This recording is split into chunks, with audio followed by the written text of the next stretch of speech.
જય શ્રી કૃષ્ણ. સર્વ વૈષ્ણવોને મારા ભગવત સ્મરણ. અજ્ઞાનતિમિરાન્ધસ્ય જ્ઞાનાંજન શલાકયા ચક્ષુરુન્મિલિતમ येन તસ્મૈ શ્રી ગુરવે નમઃ. શ્રી ગોવર્ધનનાથ કી જય. શ્યામ સુંદર શ્રી યમુને મહારાણી કી જય. શ્રી વલ્લભાધીશ કી જય. શ્રી ગોસાઈજી પરમ દયાલ કી જય.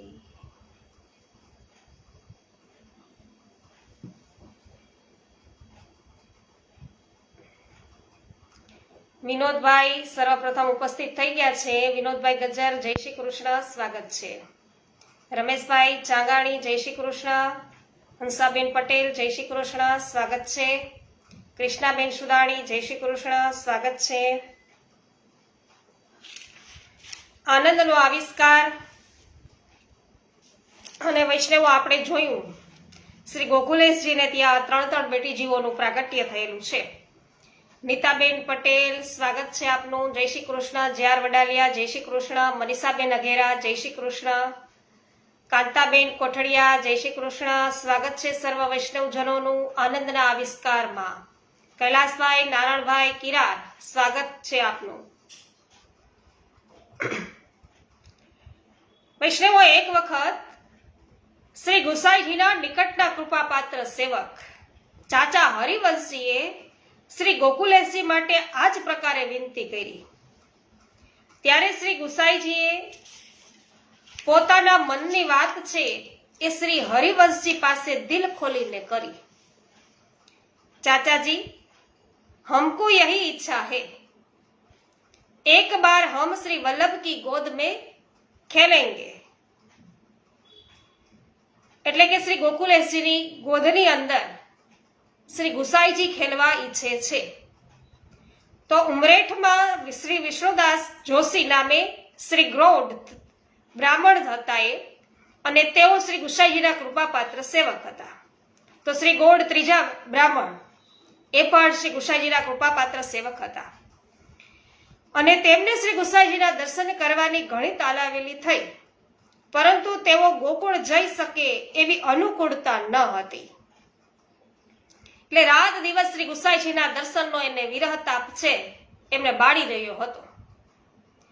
એક દિવસ શ્રી ગુસાઈજીએ તેમને ઉમરેઠમાં સ્વપ્નમાં દર્શન આપી અને આજ્ઞા કરી કે વિષ્ણુદાસ, તું મારા દર્શન માટે આટલું દુઃખ ન કર, તેથી મને પણ કલેશ થાય છે. હમણાં તો હું ગુજરાત આવી શકું એમ નથી, પણ મારા ચતુર્થ કુમાર શ્રી વલ્લભને ત્યાં હું ફરી પુત્ર રૂપે પ્રગટ થઈશ, ત્યારે તું તેમના દર્શન કરી તારા મનને તું વધુ પ્રસન્ન કરજે. અને ત્યારથી વિષ્ણુદાસ જોશી પણ આ મંગલ દિનની ચાતક નજરે છે રાહ જોઈ રહ્યા હતા. શ્રી ગુસાઈજીએ 70 વર્ષ પરિપૂર્ણ કર્યા. આપે વિચાર કર્યો કે હવે તાત ચરણની જેમ મને પણ પ્રભુ નિજ ધામમાં બોલાવી રહ્યા છે. હું વૈષ્ણવ આચાર્ય છું, તેથી મારે પણ શ્રી તાત ચરણની જેમ વેદ ધર્મની મર્યાદાનું પાલન કરવું જોઈએ. ગૃહસ્થાશ્રમ પછી ઠીક સમયથી વાનપ્રસ્થાશ્રમ છે એ પણ સ્વીકાર છે કરવો જોઈએ. હવે જીવનનો છેલ્લો આશ્રમ સંન્યાસ ગ્રહણ કરવો જોઈએ. આમ વિચાર કરી આપ શ્રી ગિરિરાજ પધાર્યા. ત્યાં શ્રીનાથજીના દર્શન કરી દંડવત પ્રણામ કરી પોતાના સર્વ વસ્ત્ર અલંકાર ઉતારવા માંડ્યા, અને શ્રીનાથજીની સેવામાં તે સમયે શ્રી મહાપ્રભુજીની આજ્ઞાથી રહેલા મોટા ભીતરિયા રામદાસજી હતા. તેમણે વિનંતી કરી, કૃપાનાથ, આજનો પ્રકાર કઈ સમજમાં આવતો નથી. રામદાસજી, હવે નિજધામમાં પાછા જવાની ભગવદ આજ્ઞા થઈ છે, એટલે શ્રી તાતચરણની જેમ સંન્યાસ ગ્રહણ કરવાનો વિચાર કરીને આવ્યો છું. આજે સંન્યાસ ગ્રહણ કરવો છે. કૃપાનાથ, આપની ઈચ્છાને રોકનાર અમે તો કોણ, પણ આપ સંન્યાસ લો પછી અમારે ગૃહસ્થ ધર્મ પાળવાની જરૂર રહેતી નથી, એટલે આપની સાથે હું પણ સંન્યાસ લઈશ. મારે તો પરિવારમાં કોઈ છે જ નહીં કે જેમની રજા મારે મેળવવી પડે, પણ આપના શ્રી તાત ચરણે શ્રી સિન્હાજીની સેવા કૃપા કરીને મને સોંપી છે. આજ સુધી યથાશક્તિ તે નિભાવી છે.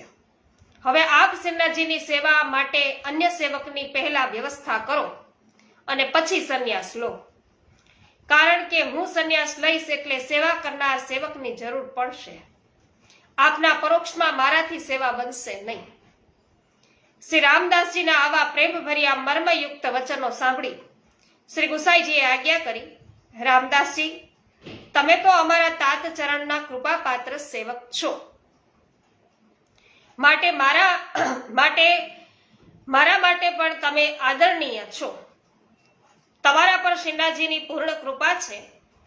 આજે મને લાગે છે કે શ્રી તાત ચરણ અને શ્રી શ્રીનાથજી જ તમારા મુખથી આ આજ્ઞા કરાવી રહ્યા છે કે મારે વૈદિક સંન્યાસ ન લેવો. ભલે, તમારી આજ્ઞા સ્વીકારું છું. તમે નિશ્ચિત રહી શ્રીનાથજીની સેવા કરો. શ્રી ગુસાઈજીએ પણ શ્રી મહાપ્રભુજીએ સંન્યાસ નિર્ણય ગ્રંથમાં બતાવ્યા પ્રમાણે ભક્તિ માર્ગે સંન્યાસ સ્વીકાર્યો. આપ સર્વ પ્રકારની લૌકિક બાબતોથી વિરક્ત બની મૌન ધારણ કરી કેવળ ભગવાન નામ ઉચ્ચારતા રહ્યા અને લૌકિક ત્યાગ સહિત અલૌકિક સ્મરણમાં આપ તત્પર બનતા શ્રી પ્રભુના વિરહાનુભવમાં નિમગ્ન થયા. અને ભૂતળ ત્યાગનો યોગ્ય સમય થતા શ્રી ગુસાઈજી શ્રી ગિરિરાજ પધાર્યા. શ્રી ગિરિરાજ પધારતા પહેલા તેમણે પોતાના સેવ્ય પ્રભુ શ્રી નવનીત પ્રિયાજીને દંડવત પ્રણામ કરી સર્વ પરિવાર તેમને સોંપ્યો અને સર્વ પરિવારને પણ આજ્ઞા કરી કે નવનીત પ્રિયાજી જ આપણું સર્વસ્વ છે, તેમજ તેમને જરાય પણ છે પરિશ્રમ ન થાય એનું ખાસ ધ્યાન રાખજો. તે વખતે શ્રી ગિરધરજીએ વિનંતી કરી, કાકાજી, થોડા સમય પહેલાનો આપનો એક પ્રસંગ અમે કોઈ ભૂલ્યા નથી. શ્રી ઠાકોરજીના ભાજીના શાકના મહાપ્રસાદમાં એક નાનકડું કઠોર એવું તણખલું છે એ આવી જતા પ્રભુને મારાથી શ્રમ થાય છે અને બધી સેવા હું જાતે પહોંચી શકતો નથી. એ ભાવથી આપે સંન્યાસ લેવાનો નિર્ણય કર્યો હતો અને આપના વસ્ત્રો ભગવા રંગે રંગવાની છે એ મને આજ્ઞા કરી હતી, પરંતુ શ્રી નવનીત પ્રિયાજીની આજ્ઞાથી આપે તે વિચાર માંડી વાળેલો. ત્યારથી અમે સૌ સેવામાં શક્ય તે સર્વ પ્રકારે સાવધાની રાખીએ છીએ અને રાખીશું. આપ તે બાબતે નિશ્ચિંત રહો. સૌને પ્રભુની સેવા કરવાની અને સ્વમાર્ગના સિદ્ધાંતોનો અમલ કરવાની આજ્ઞા આપી શ્રી ગિરધરજી, શ્રી ગોકુલેશજી અને શ્રી શોભાબેટીજીને સાથે લઈ તેઓ શ્રી ગિરિરાજ પધાર્યા. ત્યાં પણ પોતાના સમસ્ત પરિવારને સિન્હાજીની સન્મુખ રાખી સિન્હાજીને દંડવત પ્રણામ કરી તેમણે આજ્ઞા કરી કે હે શ્રી ગોવર્ધનધર, આ પરિવાર તમારો છે અને તમને સોંપું છું. પછી પોતાના પરિવારને આજ્ઞા કરી, સિન્હાજી આપણા ઈષ્ટ છે, આપણું સર્વસ્વ છે, તો તેમને ક્યારે પીઠ ન કરશો. શ્રી તાત ચરણના અને મારા ગ્રંથો એ જ મારી સંપત્તિ છે. તમને સૌને મેં સેવ્ય સ્વરૂપો પધરાવ્યા છે. તમે સૌ તેમની સેવા પ્રેમથી કરતા રહો. સાથે સાથે સિન્હાજીનું પણ ધ્યાન રાખો. એ જ મારી અંતિમ આજ્ઞા છે.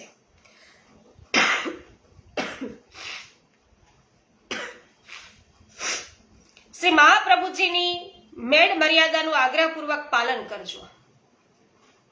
તેમાં જરા પણ છે એ ન્યૂનતા ન આવે તેની પૂરેપૂરી સંભાળ રાખજો. સિન્હાજીને દંડવત પ્રણામ કરી શ્રી ગુસાઈજી તળેટીમાં પધાર્યા. ત્યાં દંડવતની શિલા પાસે શ્રી ગિરિરાજજીને દંડવત પ્રણામ કરી આપે પોતાના શ્રી કંઠમાં પહેરેલી તુલસી માળા ઉતારી શ્રી ગોકુલેશજીના કંઠમાં પહેરાવી પોતાના મસ્તકનો કેસરી વ્રજવાસી પાગ પણ છે એ શ્રી ગોકુલેશજીને પહેરાવ્યો અને શ્રી ગોકુલેશજીનો શ્રીહસ્ત પોતાના શ્રીહસ્તમાં લઈ આપ પોતાના મુકામ તરફ પધાર્યા. સૌ પરિવાર સાથે આપે મહાપ્રસાદ ભોજન કર્યું. પછી આપે ચાચા હરિવંશજીને આજ્ઞા કરી કે ચાચાજી, હવે સૌને આપ ગોકુળ મૂકી આવો. ગોવર્ધન, તમે અહીંયા રોકાવો. શોભા, તું પણ રોકાઈ જા. અને આપ સ્વ પરિવારને ગોકુળ વિદાય કર્યા પછી શ્રી ગિરધરજીને આજ્ઞા કરી, ગોવર્ધન, આ વર્ષમાં શ્રી વલ્લભને ત્યાં પ્રભુનું પ્રાગટ્ય થશે, પુત્રનું પ્રાગટ્ય થશે. આ વર્ષમાં શ્રી વલ્લભને ત્યાં પુત્રનું પ્રાગટ્ય થશે, એટલે કે શ્રી ગોકુલેશજીને ત્યાં, અને તેનું નામ શ્રી ગોપાલ રાખજો. સંવત 1642 ના મહાવદ સાતમના રોજ 70 વર્ષ અને 28 દિવસ ભૂતળ પર બિરાજી શ્રી ગોસાઈજી ગોવિંદ સ્વામીને સાથે લઈ સદેહે શ્રી ગિરિરાજજીની પાસે પધારતા જાણે શ્રી ગિરિરાજજીની કંદરામાં દ્વાર છે પ્રગટ થયું, અને તેમાં પ્રવેશ કરતા પહેલા આપે પોતાનો ઉપરણો શ્રી ગિરધરજીને આપતા આજ્ઞા કરી કે ગોવર્ધન, આનાથી મારા અંતિમ સંસ્કાર કરજો. તમે સૌથી મોટા છો, માટે ધૈર્ય ધારણ કરજો. શ્રી વલ્લભને મારા પ્રત્યે સૌથી વધુ ભાવ છે, એમના મનને સાંત્વના આપજો. સૌને છે એ શોક વિહવળ મૂકી શ્રી ગુસાઈજી સદેહે શ્રી ગિરિરાજજીની કંદરામાં નિત્ય લીલામાં પધારી ગયા. ત્યારબાદ સંવત 1643 ના પોષ સુદ 14 ના રોજ શ્રી ગોકુલેશજીને ત્યાં પ્રથમ પુત્ર રત્નનું પ્રાગટ્ય થયું, જેમનું નામ શ્રી ગુસાઈજીની આજ્ઞા પ્રમાણે શ્રી ગોપાલજી રાખવામાં આવ્યું. તો વૈષ્ણવો સાક્ષાત શ્રી ગુસાઈજી છે એ પુત્ર સ્વરૂપે અહીં પ્રગટ થયા છે. અને 2 વર્ષ પછી ફાગણ વદ 13 ના રોજ દ્વિતીય પુત્ર શ્રી વિઠ્ઠલરાયજીનું પ્રાગટ્ય થયું, અને તેના 5 વર્ષ પછી સંવત 1650 તૃતીય પુત્ર શ્રી વ્રજરત્નનું પ્રાગટ્ય થયું. તો શ્રી ગોકુલેશજીને ત્યાં 3 પુત્રોનું પ્રાગટ્ય છે વૈષ્ણવ થયું.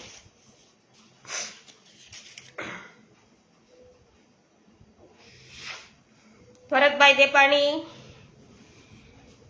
રંજનબેન લુણાગરિયા, અનિલભાઈ ગુપ્તા, ગોપાલભાઈ ઘુમલિયા, સ્વાગત છે સર્વ વૈષ્ણવોનું. માધુરીબેન મિસ્ત્રી, સ્વાગત છે. મનીષાબેન ચોવટિયા, હેમાબેન ગુજરાતી, મુકેશભાઈ અગેરા, જગદીશભાઈ ઢોલરિયા, રસીલાબેન સોજિત્રા, ધનસુખભાઈ જોશી, લલિતાબેન અકબરી, સુમિતાબેન સાવલિયા, પિન્ટુબેન ચાંગાની, પાવતીબેન, સર્વ વૈષ્ણવોનું સ્વાગત છે. જમનભાઈ વાડી, કમલેશભાઈ ભારદ્વાજ, જયસુખભાઈ સચદેવ, મિતાબેન સચદેવ, ગીતાબેન, કરસનભાઈ ભુવા, આપનું પણ સ્વાગત છે. જયાબેન ઘોડાસરા, શાંતિભાઈ ઘોડાસરા, સ્વાગત છે.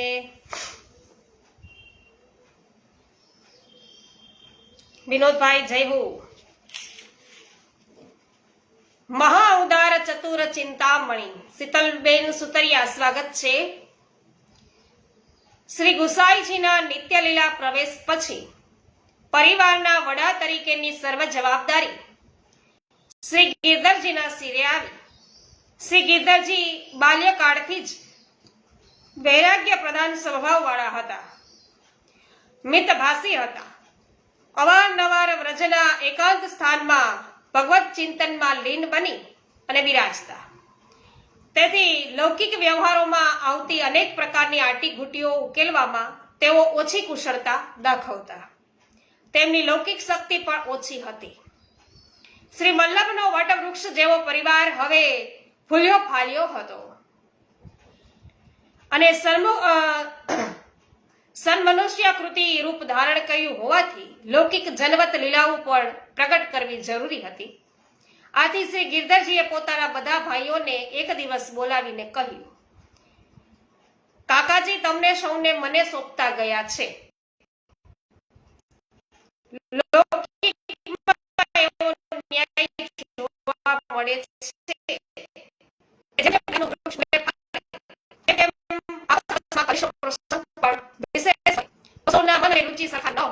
આપણો પરિવાર લૌકિક પ્રધાન પરિવાર નથી, અલૌકિક પરિવાર છે.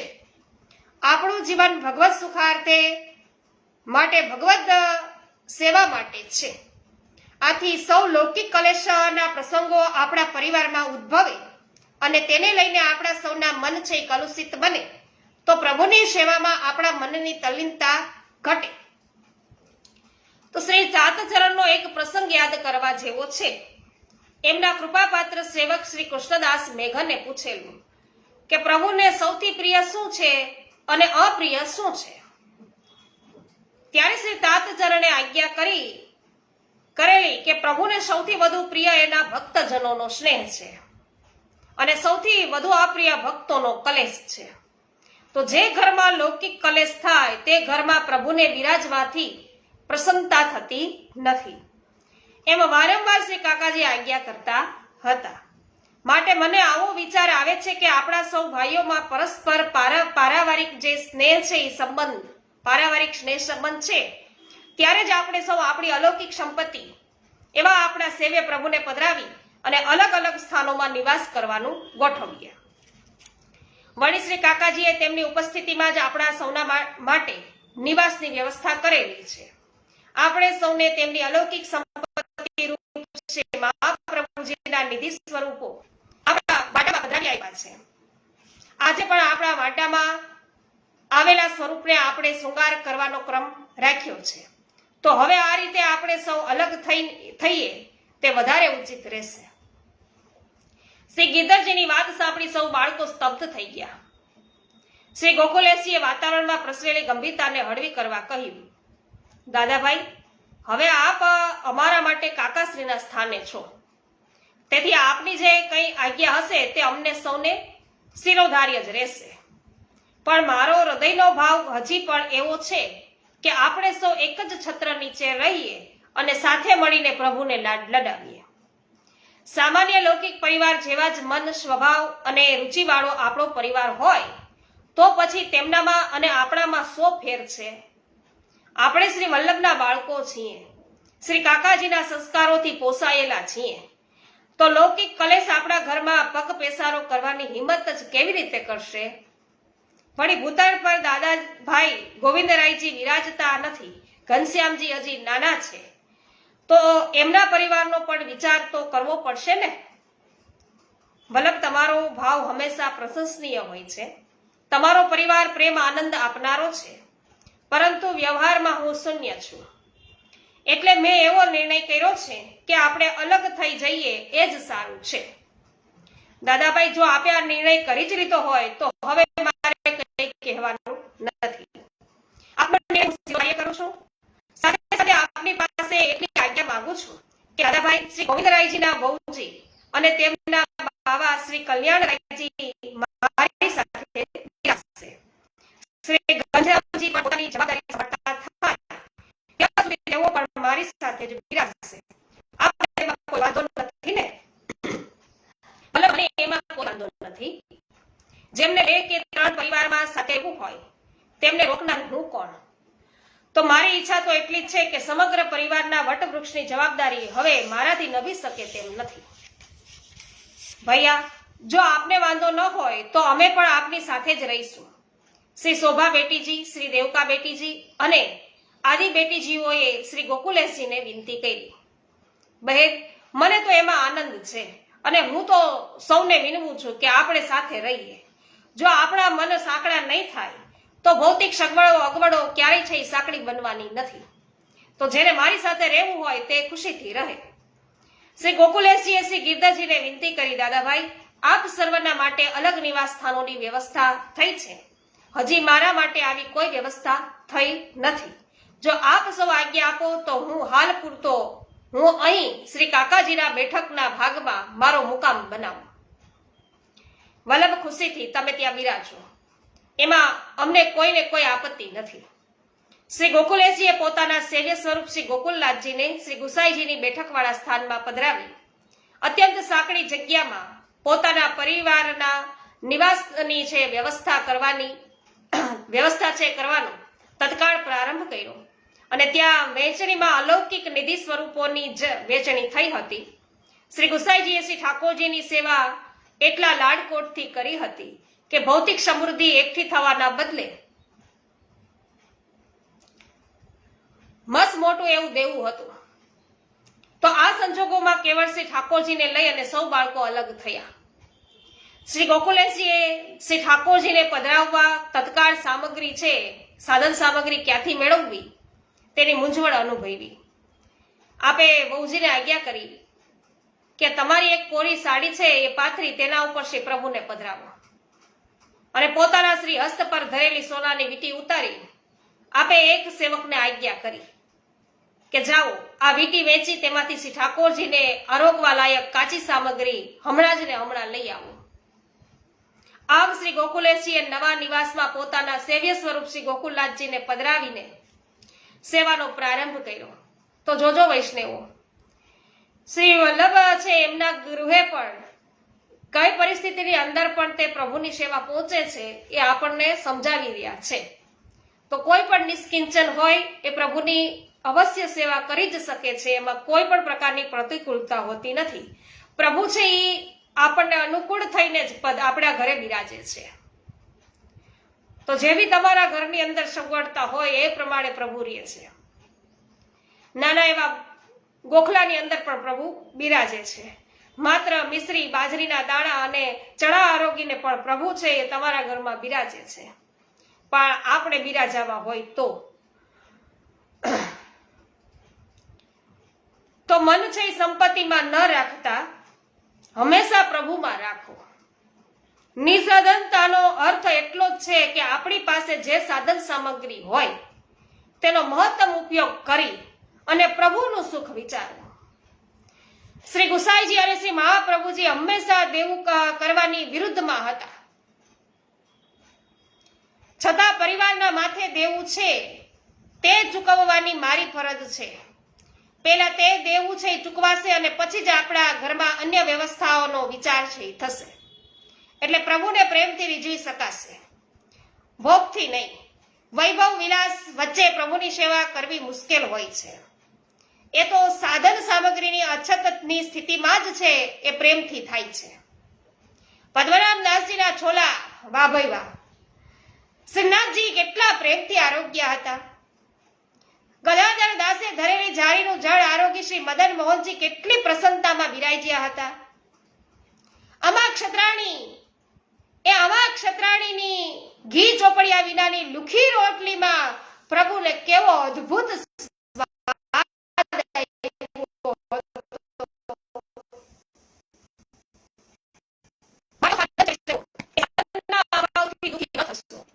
પ્રભુ આપણી પાસે છે એનો પરમ આનંદ અનુભવો. થોડા સમયમાં યથાશક્તિ ધરેલી ભેટમાંથી શ્રી પ્રભુના સાથે સાધન સામગ્રી પણ સિદ્ધ થવા લાગી. તો આપણે કંઈ કરવું પડતું નથી. પ્રભુ એના માટે દરેક પ્રકારની વ્યવસ્થા પ્રભુ કરી આપે છે. આપણાથી કંઈ થતું નથી. તો એક દિવસ શ્રી ગોકુલેશજી જનાનામાં પોતાના પરિવાર સાથે બિરાજતા હતા. ત્યારે શ્રી પાર્વતી વહુજીએ પ્રશ્ન કર્યો કે સ્વામી, આપણા પર કૃપા કરી આપણા માથે જે સ્વરૂપ બિરાજે છે એ સ્વરૂપની લીલા ભાવના અને સ્વરૂપ ભાવના જાણવાનું ઘણા સમયથી મને મન છે. પણ આપ આજ સુધી અનેક કાર્યોમાં આટલા બધા વ્યસ્ત હતા કે આપને હું તે નિરાંતે પૂછી શકી ન હતી. આજે આપ પ્રસન્ન ચિત્તે નિરાંતે બિરાજેલા છો ત્યારે કૃપા કરીને આ ભાવના છે એ સમજાવો તો સેવામાં વિશેષ આનંદ થશે. રમેશભાઈ ચાંગાની જય હો, કૃષ્ણાબેન જય હો, નીતાબેન પટેલ જય હો, રંજનબેન જય હો, સુમિતાબેન સાવલિયા સ્વાગત છે, જ્યોત્સનાબેન જય હો, જ્યોત્સનાબેન વાછાણી, જયશ્રીબેન થાનકી સ્વાગત છે.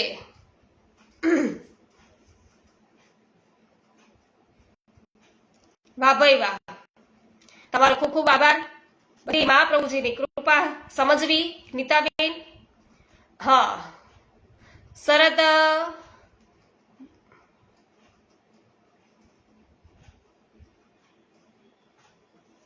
શરદ બાવા સાંભળવામાં પણ ખૂબ જ આનંદ આવે છે એવી વાત છે.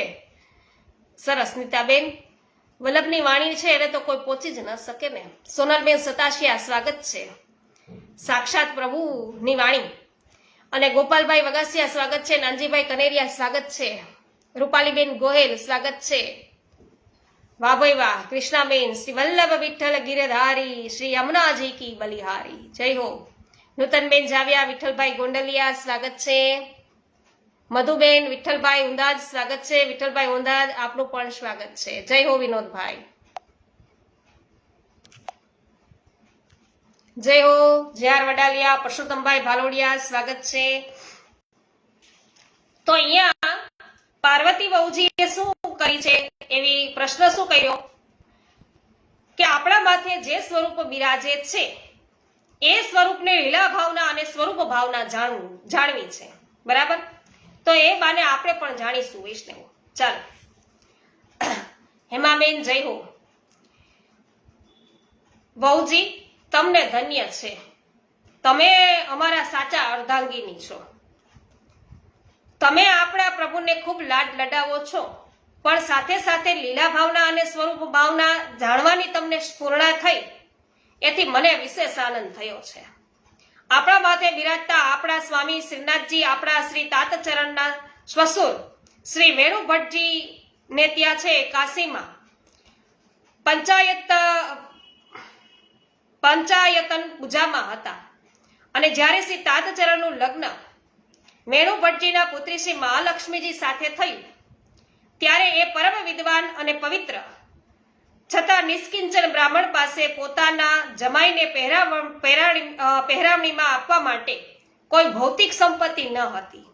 તેથી તેમણે શ્રી તાતચરણને જમાઈ તરીકે લગ્નની પહેરાવણીમાં તેમને ત્યાં રહેલ પંચાયતન પૂજાનો સ્વીકાર કરવા વિનંતી કરી, અને શ્રી તાતચરણે એનો સ્વીકાર દર્શન કર્યા, અને ત્યારે તેમાં બિરાજતા અલૌકિક સ્વરૂપને આપે ઓળખી લીધું, અને પોતાના સસુરની આ પહેરામણી છે એ સ્વીકારી આપ સ્વગૃહે પધાર્યા. શ્રીનાથજીને આપે પોતાના ત્યાં હંમેશ માટે પધરાવ્યા, અને બાકીના ને છે એ વંદન કરી અને ગંગાજીમાં પધરાવ્યા. અને ત્યારે સૌ એ બધાએ પધરાવા ગયા ત્યારે બધાએ વિનંતી કરી કે મહારાજ, આપ જ અમારો ત્યાગ કરશો તો આ જગતમાં અમારો સ્વીકાર કોણ કરશે? ત્યારે શ્રી તાતચરણે આજ્ઞા કરી કે કર્મ માર્ગમાં આસક્ત જીવો તમારા કરશે, અને એટલે શ્રી તાતચરણે શ્રીનાથજીના સ્વરૂપને પંચામૃત સ્નાન કરાવી સ્વગૃહે સેવામાં પધરાવ્યા, અને ત્યાંથી તેઓ આપણા ઘરમાં જ બિરાજે છે. આ સ્વરૂપ તાતચરણે કે શ્રી કાકાજીએ કોઈ વૈષ્ણવને પધરાવી આપેલું નથી. તો તેમની લીલા ભાવનાનો વિચાર આપણે કરીએ તો શ્રી ગિરિરાજ ધારણની લીલાનું આ સ્વરૂપ છે, જેનું વર્ણન શ્રી ભાગવતજીના 10મ સ્કંદના સાધન પ્રકરણના 25મા અધ્યાયમાં કરવામાં આવ્યું છે. શ્રી નંદનંદને નંદબાવા અને યશોદા મૈયાને 7 વર્ષની વયે ઇન્દ્ર યોગ બંધ કરી ગોવર્ધન યાગ છે એ કરવા ઇન્દ્ર યાગ બંધ કરી ગોવર્ધન યાગ કરવા સમજાવ્યા, અને ત્યારે નંદ બાવાની આજ્ઞાથી સૌ વ્રજવાસીઓએ શ્રી ગોવર્ધન પૂજન કરી અન્નકૂટના ભોગ ધર્યા. ત્યારે શ્રી ગિરિરાજજી માંથી જ આ જ સ્વરૂપે છે પ્રગટ થઈ સહસ્ત્ર ભુજા ધારણ કરી અને વ્રજવાસીઓની સામગ્રી આરોગી. આથી કોપાયમાન થયેલા ઇન્દ્રે સમસ્ત વ્રજને ડુબાડી દેવા ભયંકર મેઘવૃષ્ટિ છે એ કરી. ત્યારે આ જ સ્વરૂપે લીલાવત શ્રી ગિરિરાજ ગોવર્ધનને પોતાની હસ્તની ટચલી આંગળી પર અધર ઉચકી લઈ સૌ વ્રજવાસીઓને 7 દિવસ સુધી આશ્રય આપ્યો હતો, અને વ્રજવાસીઓની પોતાના પ્રત્યેની આસક્તિ વધારી અને ઇન્દ્રને પોતાની ભૂલ સમજાવતા ઐરાવત હાથી અને સુરભી ગાયને આગળ કરી વિક્રમ બની તે આપના ચરણોમાં નમી પડ્યો, અને તેણે આ જ સ્વરૂપને સુરભી ગાયના દૂધથી અને ગોવિંદ કુંડના જળથી ગોવિંદાભિષેક કરી તેમનું ગોવિંદ નામ પ્રગટ કર્યું. આમ આપણા શ્રી સ્વામી છે એનું આ સ્વરૂપ શ્રી ગિરિરાજ ધારણની લીલાનું સ્વરૂપ છે, અને ઇન્દ્ર દ્વારા તે સેવ્ય છે. ઇન્દ્ર તે સ્વરૂપ ભગવાન શ્રી રામચંદ્રજીને સોંપેલું, જે તેમણે લંકા નરેશ વિભીષણને પધરાવી આપ્યું હતું તેમ કહેવાય છે. અને એ જ સ્વરૂપ આપણા તાતચરણના સ્વસુર ગૃહે પંચાયતન પૂજામાં બિરાજતું હતું, ત્યાંથી તે આપણે ત્યાં પધાર્યું છે. તો તેમણે શ્રી ગોવર્ધન ધારણ કર્યો હોવાથી તેમનું એક નામ શ્રી ગોવર્ધનનાથ છે, અને તેથી આપણે તેમને શ્રીનાથજીના ટૂંકા નામે ઓળખીએ છીએ. પરંતુ શ્રી ગિરિરાજજી માંથી પ્રગટ થયેલા શ્રી ગોવર્ધનનાથજીનું પણ તે જ નામ હોવાથી એક નામના સામ્યને લઈને મુશ્કેલી ન પડે તે હેતુથી તેમનું જગત પ્રસિદ્ધ નામ શ્રી ગોકુળનાથજી રાખવામાં આવ્યું છે, કારણ કે તેમણે વ્રજ સહિત શ્રી ગોકુળની રક્ષા કરી હતી, અને આજે પણ તેઓ શ્રી ગોકુળના નાથ બનીને શ્રી ગોકુળમાં બિરાજે છે. શ્રી ગોકુળ શબ્દનો એક બીજો અર્થ પણ છે. ગો એટલે ઇન્દ્રિય, ગોકુળ એટલે ઇન્દ્રિયોનો સમૂહ, અર્થાત આપણું શરીર. તેઓ આપણા દેહ અને આત્માના તન અને મનના સ્વામી છે, તેથી પણ તેઓ ગોકુળનાથ છે. તો ગોકુળનો ત્રીજો અર્થ ગાયોનો ઝુંડ. ગાયોના ઝુંડ એવો પણ થાય છે. એટલે તેમને ગાયો અત્યંત પ્રિય છે. તેથી પણ તેઓ શ્રી ગોકુળનાથ કહેવાય છે. વાહ, આ તો અતિ અદ્ભુત વાત થઈ. સ્વામી અને સેવક બંનેનું જગત પ્રસિદ્ધ નામ એક જ છે. આવું તો ભાગ્ય જ બને, ખરું ને? હા બહુજી, માટે જ મારા સેવકો અને પરિવારના સૌ મને વલ્લભ તરીકે બોલાવે છે અને આપણા સ્વામીને શ્રીનાથજી કે ગોકુળનાથજી તરીકે યાદ કરે છે. તો જેની નામ સામ્યના કારણે એમાં કોઈ પણ પ્રકારની ગડબડ ન થાય. કારણ કે અહીંયા ગોકુલેશજીનું નામ પણ એ જ છે જે એમના પ્રભુનું નામ છે, એટલા માટે તો બધા છે શ્રી વલ્લભ તરીકે સંબોધે. તો સ્વામી આપે આપણા પ્રભુની લીલા ભાવના અને તેમના નામનું રહસ્ય બહુ સુંદર છે, એ સુંદર રીતે સમજાવ્યા. હવે તેમના સ્વરૂપ ભાવના પણ છે, કૃપા કરીને સમજાવો. તો વૈષ્ણવો, લીલા ભાવના આપણે બધાએ જોઈ. સ્વરૂપ ભાવના છે હવે શ્રી ગોકુલનાથજી બતાવી રહ્યા છે, જે આપણે આવતીકાલે જાણીશું.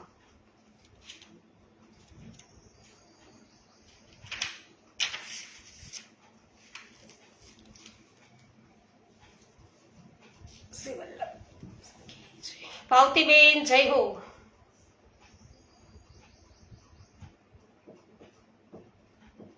વાહ ભાઈ વાહ, ભક્તિ વિના છે મદ ભક્ત બનાય નહીં અને પુષ્ટિ વિના ભક્ત થવાય નહીં. જય હો વિનોદભાઈ. પ્રવીણભાઈ સાવલિયા, સ્વાગત છે.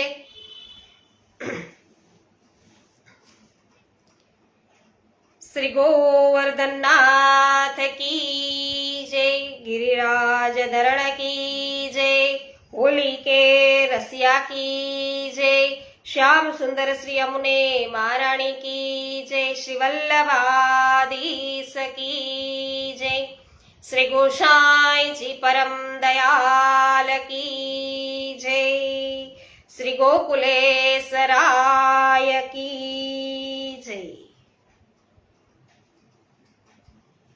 શૈલેષભાઈ દુધાત્રા જય હો. જય હો વિનોદભાઈ. નીતાબેન પટેલ જય હો. જય શ્રી